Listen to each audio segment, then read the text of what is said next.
Mafie e ambiente in Veneto e nel nord-est, qual è la fotografia rispetto ai vostri dati e al vostro monitoraggio? All'albo sono iscritte ad oggi 170.000 micro, piccole, medie imprese, multi-utility pubbliche e multinazionali che intendono gestire i rifiuti. L'albo gestisce i titoli abilitativi al trasporto, conto terzi e conto proprio dei rifiuti e le autorizzazioni alle imprese che movimentano rifiuti per bonifica siti contaminati e bonifica contenenti amianto. L'albo è completamente digitale dal 2017, quindi le imprese si iscrivono, si disiscrivono, variano la propria autorizzazione dalla loro sede legale, non si devono recare in nessuno sportello della pubblica amministrazione. La digitalizzazione e la dematerializzazione dei provvedimenti non solo velocizza e semplifica la vita delle imprese, ma fornisce agli enti di controllo con cui noi sigliamo protocolli su tutto il territorio e qui in Veneto sono attivi, per fornire alle forze dell'ordine delle applicazioni che semplicemente su strada, inquadrando la targa di un mezzo, facendo la foto alla targa di un mezzo, si finisce nei dati dell'albo e si sa di quel mezzo di chi è il rappresentante legale dell'impresa, se è autorizzato o meno. Voi capite che questo azzera i tempi dei controlli sia per le forze dell'ordine sia per le imprese e contribuisce a disinquinare il mercato dalle imprese che operano illegalmente, favorendo giustamente quelle che operano legalmente.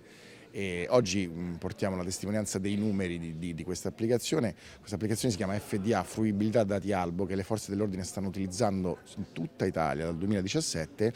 Ad oggi ha 68.000 accessi da parte delle forze dell'ordine. Significa che la utilizzano frequentemente in Veneto e in tutto il territorio nazionale. Per noi è una soddisfazione, l'albo per il pezzetto che gli compete è garanzia di tracciabilità e legalità. Ecco, anche perché insomma, in questi 3 giorni abbiamo visto come quello soprattutto della gestione dei rifiuti sia un settore che fa davvero molto appetito alle infiltrazioni, alle presenze mafiose. Sicuramente è un settore che è un settore importante dell'economia italiana e l'economia circolare di cui si parla tanto, se realizzata nel solco della legalità e della tracciabilità, sicuramente è un volano di sviluppo economico per questo Paese. L'albo, se vogliamo, è un punto d'incontro tra transizione ecologica e transizione digitale, per quello che le ho raccontato prima. Ecco, questi due aspetti sono imprescindibili per lo sviluppo non solo dell'economia circolare ma del Paese. Se non lo dimentico. Siro Martin, presidente dell'Albo Gestori Ambientali, sezione regionale del Veneto. Allora, in questa sessione oggi parliamo proprio di mafie e ambiente, di come il sistema camerale, l'albo e le forze dell'ordine hanno fatto sinergia e riescono davvero a monitorare le aziende che lavorano soprattutto nel settore del riciclo dei rifiuti e comunque in questo settore che è davvero appetibile per le infiltrazioni e le presenze mafiose. Sì, la parola chiave è proprio sinergia, perché proprio in questi 2 giorni che abbiamo avuto in questa iniziativa con le forze dell'ordine più volte la richiesta anche proprio diciamo così nelle interlocuzioni private è stata di poter avere maggior sinergia, la sinergia maggiore anche a difesa proprio delle imprese che magari cominciano per vari motivi a avere un'iniziativa che non è proprio sulla strada della correttezza, perché dicono anche solo da un'informativa, diciamo non una vera e propria denuncia, magari riusciamo a intervenire presso l'impresa e a fermarla prima che vada a fare oltre dei danni all'ambiente ma soprattutto anche dei danni a se stessa.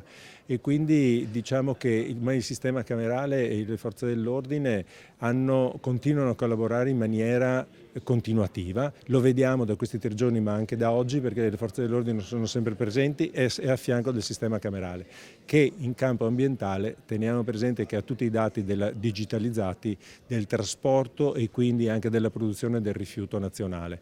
Quindi abbiamo a disposizione una marea di risorse che sarebbero probabilmente molto importanti, che sono, ma infatti hanno le chiavi di accesso, le forze dell'ordine. E c'è, grazie alla possibilità di controllare praticamente in diretta questi dati da parte delle forze dell'ordine, anche un controllo immediato dei mezzi in circolazione. Beh, c'è un controllo immediato di mezzi in circolazione anche perché come Albo Gestori abbiamo costituito un sistema di software, un'app sostanzialmente, che basta che fotografino il mezzo, la targa del mezzo e immediatamente viene fuori sul loro telefonino se quel mezzo è autorizzato a trasportare i rifiuti e quali tipi di rifiuti. Quindi possono vederlo in tempo realissimo, non hanno neanche bisogno di andare a avere documentazione, non hanno neanche bisogno di fermarlo, perché lo fermano solamente se riscontrano che da questa fotografia e quindi da questo collegamento immediato con l'FDA, come si chiama, proprio fruizione albo dati, se è regolare o meno. Fuori, poi la domanda me la tagli, le chiedo un commento generale, devo fare anche un servizio un po' più lungo, su questi 3 giorni, cioè sul feedback che avete avuto rispetto alle varie iniziative, alle varie sessioni, insomma, dato che siete tra i promotori di questi 3 giorni, insomma, che tipo di feedback portate a casa?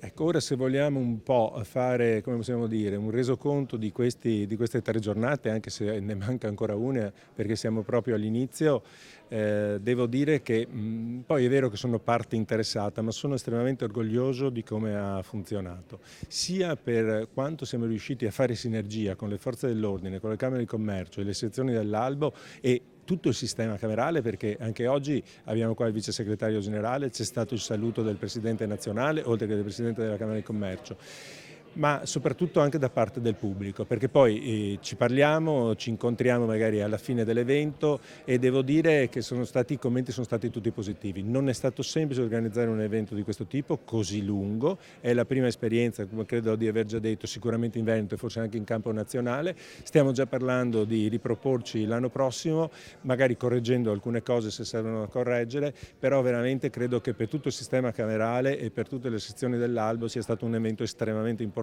significativo e che ha avuto anche, grazie a voi, molta risonanza sulla stampa. Mi fa l'ultima cosa senza la risonanza sulla stampa, nel senso che poi mi serve anche per il vostro canale Okay. delle Camere. Quindi adesso mi faccia una dichiarazione lato, diciamo, ufficio stampa Camera di Commercio, che così poi la passo alla Cristina che oggi non c'è. Ok, senza dire... Esatto, Quindi come prima più o il meno. lancio di questi 3 giorni. 3 giorni sicuramente positivi. Abbiamo avuto le prime giornate molto tecniche, se vogliamo dire, con le forze dell'ordine e con le scuole. La seconda giornata che è stata molto emozionale, con queste testimonianze di attori che raccontano un evento di usura e invece anche la testimonianza di un testimone di giustizia che quindi ha vissuto il no alle mafie. Quindi questo è estremamente importante, ma soprattutto la cosa importante è stata la collaborazione che abbiamo avuto tra il sistema camerale, le forze dell'ordine e le sezioni dell'Albo e anche l'Albo nazionale, e questo ci inorgoglisce e ci spinge anche a rinnovare il prossimo anno questo tipo di iniziative. Perfetto.